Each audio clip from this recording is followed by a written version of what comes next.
100 modern US Marines are suddenly displaced into the freezing ruins of Stalingrad in late November 1942, holding a 4-story reinforced concrete factory building inside the Red October industrial complex. Their mission is simple on paper: hold this isolated stronghold for 30 days while 2 massive World War II armies battle around them, with 0 friendly resupply, 0 air support, and 0 NATO-caliber ammunition available anywhere on Earth. Can modern high-tech infantry survive the most brutal siege in human history? Look, on paper, this sounds like an absolute slaughter in favor of the Marines.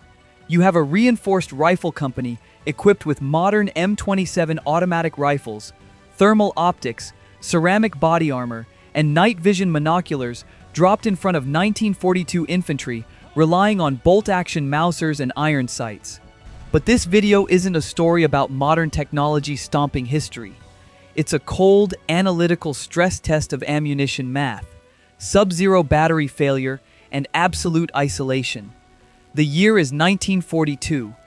General Vasily Chuikov's Soviet 62nd Army is clinging to a narrow strip of frozen riverbank along the Volga, while General Friedrich Paulus's German 6th Army is grinding itself to pieces, taking Stalingrad room by room. Suddenly, inside machine shop number 4 of the Red October factory, 100 Marines materialize into a sub-zero wasteland. Within 10 minutes, the Marines realize the sheer scale of their isolation. Satellite communications are completely dead. GPS displays show unmapped, blank grids. Their Harris tactical radios pick up nothing but a wall of roaring analog static, punctuated by chaotic radio chatter in German and Russian. Outside, the temperature sits at -20 degrees Celsius. The captain in command does what modern doctrine dictates: establish a 360-degree defensive perimeter, lock down the reinforced basement as a command post, and deploy thermal optics along the factory's shattered second-floor firing apertures. And at 0200 hours, they get their first test. A 15-man German night reconnaissance patrol from the 305th Infantry Division picks its way across the frozen rubble of the open courtyard, attempting to probe the building. Let's pause right here to look at the mechanics of this first engagement, because this is where people usually get the math wrong. Many viewers assume night vision and suppressed weapons make a squad completely invincible forever. The physical reality is more complex. The Marines are equipped with PPSh-41 monoculars, which amplify ambient starlight and moonlight over 20,000 times. To the German patrol moving in pitch darkness, the factory floor is a black void. To the Marine fire team positioned in the rafters, the Germans are glowing bright green against the white snow, perfectly visible from 150 meters away. When the Marines open fire with M27 infantry automatic rifles fitted with Trigicon ACOGs, it is not a chaotic shootout, it is execution-level precision. Suppressed 5.56mm rounds cut through the darkness with virtually no muzzle flash. In less than 3 minutes, 12 German soldiers are down before the remaining 3 even figure out where the fire is coming from. The Marines suffer 0 casualties. The initial tactical shock is absolute. German local command receives frantic reports of an unidentified Soviet Guard unit using silent, non-flash weaponry. But as the empty brass casings hit the frozen concrete floor, the platoon sergeant looks at his log, and this is where the real math of this scenario starts to bite. In those 4 minutes of engagement, the Marines fired over 600 rounds of 5.56 by 45mm NATO ammunition. A standard Marine rifleman carries a basic load of 210 rounds. For a 100-man company, their total small arms reserve is roughly 21,000 rounds. That sounds like a massive supply until you do the tactical math. If the Marines face just 3 high-intensity defensive engagements per day, their entire supply of 5.56mm ammunition will be completely exhausted in less than 96 hours. And ammunition isn't their only clock. In -20-degree cold, standard lithium and AA batteries driving their PPSh-41 night vision tubes and thermal sights suffer severe chemical degradation. Their operational life drops by over 60% within 90 minutes. Those thermal scopes won't last 30 days. They have less than 48 hours of total runtime left. The Marines won their first fight without taking a scratch, but they just used 5% of their entire ammunition supply to kill 15 men, and across the courtyard, Wehrmacht commanders are already setting up heavy direct-fire artillery guns to figure out what's inside machine shop number 4. The morning of day 2 brings a cold, blinding snowstorm over the Volga, and with it, the first real reality check of modern equipment fighting inside 1942 industrial ruins. Over the last 24 hours, the Marines have used their Trigicon ACOGs to turn the 300-meter open courtyard between machine shop number 4 and the tractor assembly plant into a death zone. Any German or Soviet scout attempting to cross the snowfield is picked off with surgical precision. On paper, it looks like a complete tactical blockade. But look at the ballistics mechanics here, because this is the exact moment where modern technology hits a physical wall. The Marines are firing the M855A1 Enhanced Performance Round, a 62-grain 5.56mm bullet with a steel penetrator tip moving at over 900 meters per second. In open terrain or light urban environments, it is lethal. But machine shop number 4 wasn't built like a modern drywall office building. It was constructed with 4-inch reinforced concrete pillars, heavy steel girders, and triple-layer Soviet industrial brick kilns. When a 5.56mm round hits a heavy brick wall, its lightweight, high-velocity bullet shatters on impact, dumping its energy into the outer layer of masonry without breaking through. Now look at what the 1942 infantry are firing back. The German Kar 98K fires a 7.92 by 57mm Mauser round. The Soviet Mosin Nagant fires a 7.62 by 54mm R. These are massive, 180-grain full-power rifle cartridges carrying more than double the kinetic momentum of a modern 5.56 NATO round. While a Marine's bullet fragments against an industrial brick wall, a 7.92mm Mauser round punches straight through 12 inches of brickwork and keeps traveling. Here's the part everyone gets wrong about modern body armor. The Marines are wearing Generation 3 plate carriers fitted with level IV ESAPI ceramic plates. These plates are engineered out of boron carbide ceramic with a polyethylene backing. When a 7.92mm German bullet strikes the plate point blank, the ceramic fractures the bullet core and distributes the force across the torso. The armor works. A Marine taking a direct chest shot from a Mauser rifle walks away with severe bruising instead of a fatal heart wound. Frontline infantry think armor makes you invincible, but Stalingrad doesn't kill you with small arms. Stalingrad kills you with high explosives and collapsing concrete. By noon on day 3, Wehrmacht officers from the 305th Pioneer Battalion stop sending infantry squads into the building. They recognize the pattern. Sending men into the hallways results in immediate 90% casualties from precise modern automatic fire. So, they change the game entirely. They cease infantry entry and bring up 2 PaK 40 75mm anti-tank guns and a Stug 3 assault gun, wheeling them into firing positions 400 meters away, well beyond the effective killing range of iron-sighted submachine guns or unguided anti-tank rockets inside a ruined structure. The PaK 40 doesn't try to shoot the Marines. It shoots the building. A 75mm high-explosive shell striking a concrete support pillar at 750 meters per second generates an internal detonation wave. When that shell explodes inside an enclosed 10 by 10 meter room, your level 4 ceramic body armor is completely irrelevant. The ceramic plate might catch the metal shrapnel, but it cannot block blast overpressure. The sudden, violent pressure spike creates pulmonary barotrauma, crushing delicate lung tissue, rupturing eardrums, and causing instant internal hemorrhage without a single piece of shrapnel ever breaking the skin. This is where the environment turns hostile to modern medical gear as well.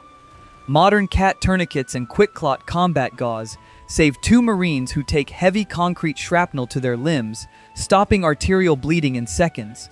But as the Navy corpsman reaches into his trauma kit to set up an IV saline bag for a Marine suffering from blast shock, he discovers the physical limit of the Russian winter. At minus 22 degrees Celsius, every fluid bag in his medical pack has frozen solid into a block of ice. At the same time, the Marine's battery reserve drops past the 38% mark. As warm human breath hits the freezing optics of their PAS-28 thermal sights, condensation freezes instantly on the outer glass lenses, blinding the thermal sensor with a layer of frost that has to be scraped off by hand every 5 minutes. Seeing the upper 2 floors disintegrating under direct 75mm artillery fire, the Marine captain faces his first brutal command decision. He can leave his squad perches on the upper floors to maintain optic sightlines over the courtyard, risking immediate annihilation from direct fire cannon shells. Or he can pull the entire company down into the pitch-black, freezing subterranean utility basements under the factory floor. He orders the withdrawal underground. The Marines give up their elevated sightlines over the open terrain. They retain their lives, but they forfeit their primary tactical advantage: range and early detection. Outside, Wehrmacht engineers hear the firing stop on the upper levels. They don't charge in. Instead, they begin hauling 50-kilogram satchel charges of TNT to the ground floor doors, preparing to seal the basements from above. By the morning of day 4, the modern edge does not fade slowly, it snaps. Inside the freezing subterranean basements of Machine Shop Number 4, the company logistics sergeant completes his morning inventory count. The numbers are brutal. After 72 hours of repelling localized probes and heavy infantry skirmishes, the company's 5.56 by 45mm NATO supply has dropped past 5%. Several fire teams have less than 1 magazine left for their M27s. To make matters worse, the final CR-123 and AA batteries, driving their Harris PRR tactical radios, and PVS-14 night vision optics, die completely in the sub-zero dampness. The green digital glow inside their eyepieces flickers out for good, leaving 100 Marines in pitch-black, freezing concrete cellars. Here is where the tactical math flips completely. Without battery power, their encrypted network-centric command structure vanishes overnight. The Marines are forced to abandon modern squad communications and revert to World War I-era command controls. Physical runner couriers, hand signals, and metal whistle blasts echoed down dark concrete corridors. Their decision cycle, once operating in real-time seconds, slows down by over 800%. To put it bluntly, an infantryman without ammunition is just a target. If the Marines want to survive past day 5, they have to do something that violates modern doctrine: abandon their primary rifles and harvest the weapons of the dead. On the night of day 4, the captain orders localized snatch-and-grab raids into the adjacent ruined rubble fields held by the Soviet 39th Guards Rifle Division. Using the last remaining handheld thermal sight to spot enemy sentries in the dark, Marine squads breach an isolated Soviet supply trench, neutralizing the garrison with combat knives and suppressed sidearms, and haul back 4 crates of Soviet weaponry and ammunition. Let's break down the mechanics of the primary weapon the Marines are forced to adopt: the Soviet PPSh-41 submachine gun. People who watch historical matchups usually get this comparison completely wrong. They view a 1941 Soviet submachine gun as crude junk compared to an M27 IAR. But in the frozen basements of Stalingrad, the physical reality flips on its head. The PPSh-41 operates on a simple blowback mechanism, firing a 7.62 by 25mm Tokarev pistol cartridge at a blistering rate of over 900 rounds per minute, fed from a 71-round heavy drum magazine. Here is why it works in this environment.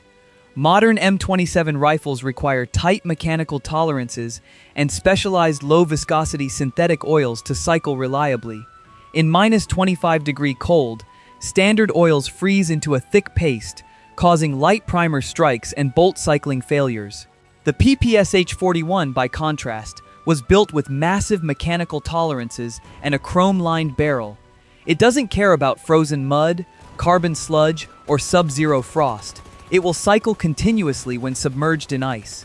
In tight basement hallways between 0 and 30 meters, a Marine dumping a 71-round drum magazine provides a terrifying wall of suppressive fire.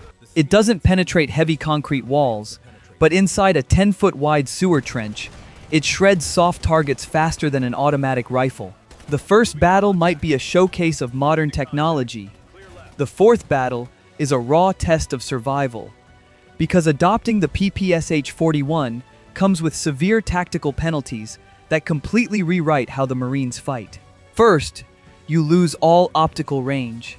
The PPSh-41 uses primitive iron sights zeroed for short distances. The moment Marines are forced onto open ground, their effective engagement range drops from 300 meters down to less than 75. Second, the 7.62 by 25 mm Tokarev round carries zero armor penetration against German steel helmets or heavy winter coats at distance. Reliance on high volume replaces surgical shot placement, which burns through scavenged Soviet drum magazines at an alarming rate. Third, weight and balance shift dramatically. A loaded PPSh-41 drum magazine weighs over 5 pounds alone. Carrying 4 drums in non-standard Soviet canvas pouches destabilizes a Marine's body movement, while their high-tech Gore-Tex cold-weather parkas get shredded against exposed rusty rebar and jagged masonry, stripping away their thermal body insulation. And here is where the problem deepens. Soviet commanders notice the shift immediately. Across the Volga, intelligence officers from General Chuikov's 62nd Army track the noise signature of the factory. For 3 days, machine shop number 4 echoed with the distinct, low-throom suppressed pop of 5.56 mm NATO rifles. On day 5, the reports from Soviet forward observers change. The unknown unit in the machine shop is now firing standard Soviet PPSh-41s and Mosin Nagant bolt-action rifles. The Soviets realize the high-tech Ghost Force has run out of specialized ammunition. The psychological shock that kept enemy commanders cautious vanishes. Believing the building is held by a depleted unit of German commandos using captured Russian gear, Soviet 120 mm heavy mortar batteries on the eastern Volga riverbank begin zeroing their firing grids directly onto machine shop number 4. At the same time, caloric starvation hits the Marine Company. Their 3-day MRE rations are completely gone. To stay alive, Marines are forced to melt snow over dirty grease fires in the basement and consume scavenged Soviet rations, hardened rye bread, and congealed canned pork fat. Physical reaction times slow down. Cognitive fog sets in from severe caloric deficit under zero daylight conditions. The dark screens of their night vision optics are now useless pieces of plastic hanging off their helmets. Their high-tech radios are dead bricks. On day 5, the most advanced fighting force on Earth has been stripped down to iron sights, wooden rifle stocks, and scavenged Russian drum magazines, waiting in the subterranean dark as heavy 120 mm mortar shells begin hammering the roof above them. By day 8, machine shop number 4 is no longer a factory. It is a 4-story pile of cracked concrete, pulverized brick, and twisted steel girders, permanently marked on both Soviet and German artillery grid maps.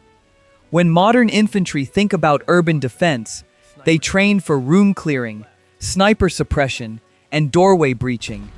But Stalingrad doesn't care about tactical movement. Stalingrad is an artillery war, and by the second week, the environment itself becomes the primary killer of the remaining Marines. From across the Volga River, heavy batteries of Soviet 120 mm mortars and 100s of high-explosive shells onto the factory floor every hour. Let's take a closer look at the mechanics of 152 mm indirect artillery, because people constantly underestimate what massed World War II artillery does to concrete structures. A 152 mm high-explosive shell weighs 43 kilograms and carries nearly 6 kilograms of TNT equivalent. In an open field, it kills through high-velocity steel shrapnel spread across a 50-meter radius. But inside an industrial concrete factory, the fragmentation is actually secondary.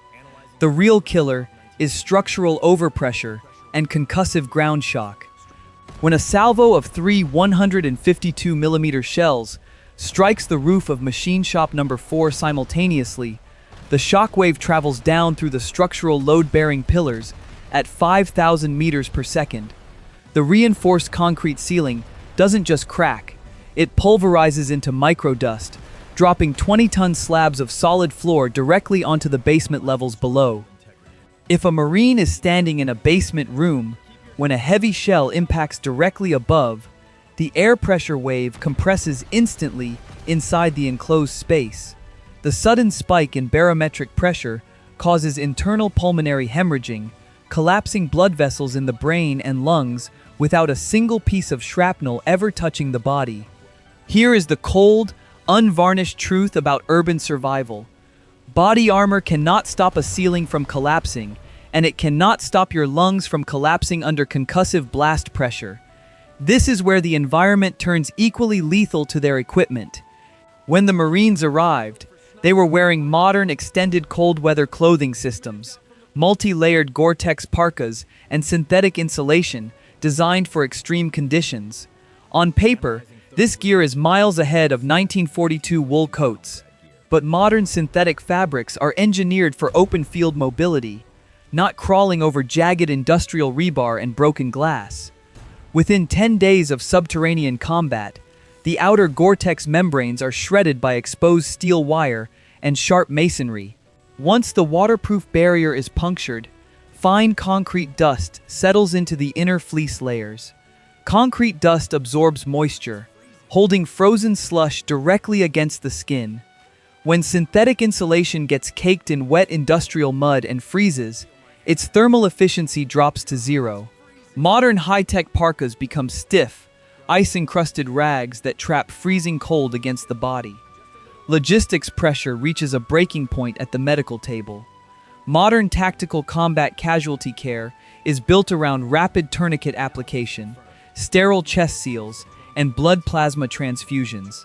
In the first 48 hours, these techniques saved lives, but by day 12, modern medicine hits a physical wall. Without antibiotics or sterile surgical environments, secondary bacterial infections set in. Dust from pulverized 1942 industrial kilns, mixed with unburied corpses in the ruins, creates a breeding ground for gangrene and sepsis. When a Navy corpsman attempts to treat a Marine with deep shrapnel wounds, he faces a nightmare. Every IV saline bag in his medical kit is a solid block of ice. To warm an IV bag, a Marine has to hold it against his own bare chest beneath his parka for 2 hours, wasting precious body heat that he cannot afford to lose. To put it bluntly, they are freezing from the inside out while burning calories at 3 times the normal human rate. Hydration becomes a tactical hazard. To get water, Marines must collect snow from the open courtyard outside. But melting snow requires fire or tactical stove heat. Burning grease or debris inside subterranean basements produces black smoke plumes that drift up through floor cracks, immediately signaling their exact underground position to Wehrmacht mortar spotters outside. By day 15, over half the remaining company is incapacitated by severe frostbite, trench foot, and blast concussion. This is where the math turns from brutal to fatal. German combat engineers from the 305th Pioneer Battalion realize they don't need to breach the subterranean basements anymore. They begin hauling heavy fuel drums and industrial engine oil to the basement air vents, pouring thousands of gallons of flammable liquid down into the utility pipes and setting them ablaze with flamethrowers. The Marine captain is left with his final, most agonizing command decision. If they remain in the basements of machine shop number 4, they will be suffocated by toxic smoke or buried alive under the next 152mm artillery salvo. Their only path of survival is to abandon the factory block entirely and force an emergency breakout into the subterranean drainage and sewer pipes that lead toward the Volga riverbanks. He gives the order to abandon the stronghold. The Marines leave behind their dead, their frozen modern gear, and their broken M27 rifles.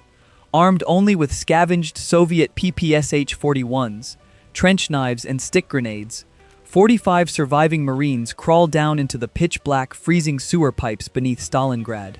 Dropping down into the dark, freezing drainage pipes beneath the industrial sector turns Stalingrad into a completely different dimension of warfare. Above ground, the battle is fought with high explosive artillery and heavy howitzers. Below ground, inside 1-meter wide concrete utility pipes, combat is reduced to absolute darkness, freezing slush, and point-blank violence. Let's pause on this subterranean terrain for a moment, because this is where every standard modern training manual is stretched to a dangerous limit. In a 1-meter concrete pipe, movement is restricted to a single-file crawl.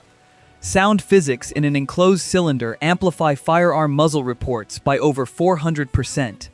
Firing a scavenged PPSh-41 inside a concrete pipe generates a 140 decibel acoustic shockwave that instantly ruptures the eardrums of anyone inside the same section without internal hearing protection. Furthermore, bullets missing a target strike curved concrete walls at shallow angles, causing heavy lead ricochets to travel along the axis of the pipe, straight into the squad crawling behind. Inside a 1-meter sewer pipe, modern tactical movement vanishes. You can't flank, you can't aim, and firing a gun off a curved concrete wall sends lead ricocheting straight back into your own fire team. Here is where the real problem lies. What saves the remaining Marines in the sewers isn't their weapons, it's their spatial discipline and modern close-quarters navigation. Using tactile shoulder taps and hand-to-hand communication to compensate for dead radios, the Marines move through the pitch-black pipe network in small 3-man stacks. When encountering German or Soviet tunnel patrols, they refrain from firing small arms. Instead, they use modern combat knives and physical grappling techniques to neutralize enemy sentries silently before alarm flares can be lit. But while tactics keep them alive in the dark, physical biology takes its toll. Trench foot sets in rapidly. Standing and crawling in sub-zero industrial slush for 72 hours causes tissue necrosis in the lower extremities. Without explosive breaching charges, the Marines are forced to dig through frozen dirt and brick cave-ins with their bare hands and entrenching tools. By day 25, the 45 Marines who entered the tunnels are reduced to 18 surviving combatants. The rest have succumbed to hypothermia, wound sepsis, or suffocation in collapsed pipe sections. The Marine captain faces his final command decision. He can attempt to break out westward toward the open steppe, a 10-kilometer march across flat, snow-covered terrain, swept by German panzers, or he can push east toward the Volga riverbank, attempting to slip beneath the front lines and reach Soviet lines as non-combatant survivors. He chooses the eastern drainage exit. On the night of day 30, 12 surviving Marines crawl out of a shattered concrete runoff pipe onto the frozen ice of the Volga riverbank, 2 kilometers south of the Red October factory. They are gaunt, severely frostbitten, and bleeding, carrying 0 modern ammunition, 0 battery power, and 0 original equipment. But they are alive. Here is the final tactical assessment of this 30-day stress test. Can 100 modern US Marines survive 30 days in World War II Stalingrad? The answer is yes, but only as a broken, 11% remnant force that was forced to completely shed its modern identity to survive. Look at the final math breakdown. Initial strength of 100 Marines, with just 12 survivors left at the end. All NATO ammunition was completely exhausted by day 4, and all battery power failed by day 5. Here is the central thesis this scenario proves.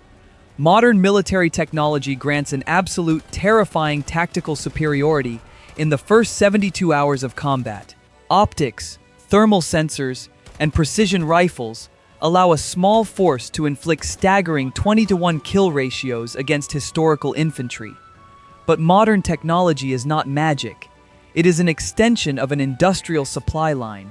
Take away NATO resupply, take away battery replenishment, and drop modern infantry into an industrial meat grinder powered by massed 152mm artillery and sub-zero winter cold, and the math of attrition becomes absolute. Technology can win you the first fight, but in the long run, logistics, geography, and physical endurance will always have the final say.